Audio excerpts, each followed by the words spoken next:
క్రీస్తునందు పరిశుద్ధులందరికీ కూడా ప్రభుపేట వందనాలు చెల్లిస్తున్నాను. జీవ గ్రంథములో నీ పేరు ఉన్నదా?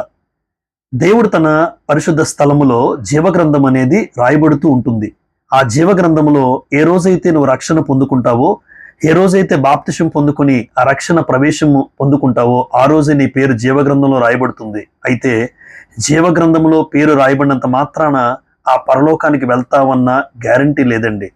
ఎందుకు అంటే జీవ గ్రంథంలో రాయబడిన పేరు తుడిచివేసే అవకాశం ఉంది. 69వ కీర్తన 28వ వచనములో జీవ గ్రంథము నుండి వారి పేరును తుడిపి పెట్టుము అంటాడు. అంటే ఖచ్చితంగా జీవ గ్రంథంలోంచి రాయబడిన పేరు తుడిచిపెట్టబడే అవకాశం ఉంది.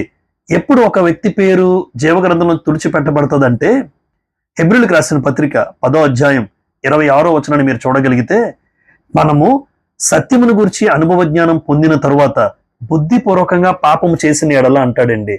అంటే ఒక మనిషి లేదా ఒక విశ్వాసి ఎప్పుడైతే బుద్ధిపూర్వకంగా పాపం చేస్తాడో ఖచ్చితంగా ఆ వ్యక్తి పేరును దేవుడు జీవ గ్రంథంలోంచి తుడిచివేస్తాడు. కావాలని తెలిసి తెలిసి తప్పు చేస్తూ ఉంటే, తెలిసి తెలిసి పాపం చేస్తూ ఉంటే, పాపం అనేది తెలియకపోతే క్షమించబడతావు, కానీ తెలిసిన తర్వాత కూడా ఆ తప్పే చేస్తూ ఉంటే, ఆ పాపంలోనే నువ్వు బ్రతుకుతూ ఉంటే ఖచ్చితంగా నీ పేరు జీవ గ్రంథంలోంచి తుడిచిపెట్టబడుతుంది. ఉదాహరణకు పాత నిబంధన కాలంలో మోషే గారి సమయంలో మనం చూడగలిగితే, నిర్గమకాండం 32వ అధ్యాయం 32వ వచనములో, అయ్యో నీవు వారి పాపమును ఒకవేళ పరిహరించితివా, లేని ఎడల నీవు వ్రాసిన నీ గ్రంథములో నుండి నా పేరు తుడిచివేయమని బతిమాలుకొనుచున్నానెనను. మోషే చూడండి ఎంత అద్భుతమైన నాయకుడండి. ఇశ్రాయేలు నడిపించిన నాయకుడు కోరుతుంది ఏంటంటే, ఇశ్రాయేలు చేసిన పాపానికి నా పేరు తుడిచిపెట్టమంటున్నాడు మోషే.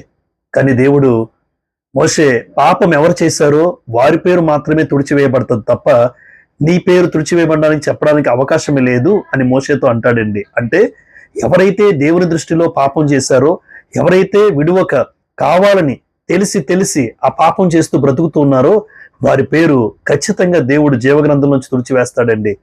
ఒక్కసారి పేరు జీవగ్రంథం నుంచి తుడిచివేయబడిందా, ప్రకటన గ్రంథం 20వ అధ్యాయం 15వ వచనంలో రాయబడినట్టుగా, ఎవని పేరైనను జీవగ్రంథమందు వ్రాయబడినట్టు కనబడని ఎడల వాడు అగ్నిగుండములో పడవేయబడెను అని రాసుంటుందండి.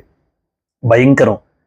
పేరు గనుక జీవగ్రంథంలో లేకపోతే ఆ వ్యక్తి జీవితం భయంకరమైన అగ్నిగుండంలో పడవేయబడతాడు. ఏ రోజైతే నువ్వు రక్షణ పొందుకున్నావో, నిజంగా నీ పేరు జీవగ్రంథంలో రాయబడింది. ఆ రాయబడిన పేరు భయముతో వణుకుతో మన సొంత రక్షణను మనం కొనసాగించుకోవాలి. లేదంటారా, జీవగ్రంథంలోంచి మన పేరు ఖచ్చితంగా దేవుడు తుడిచివేస్తాడు. ఆ భయముతో వణుకుతో మనం బ్రతకాలని జీవగ్రంథంలో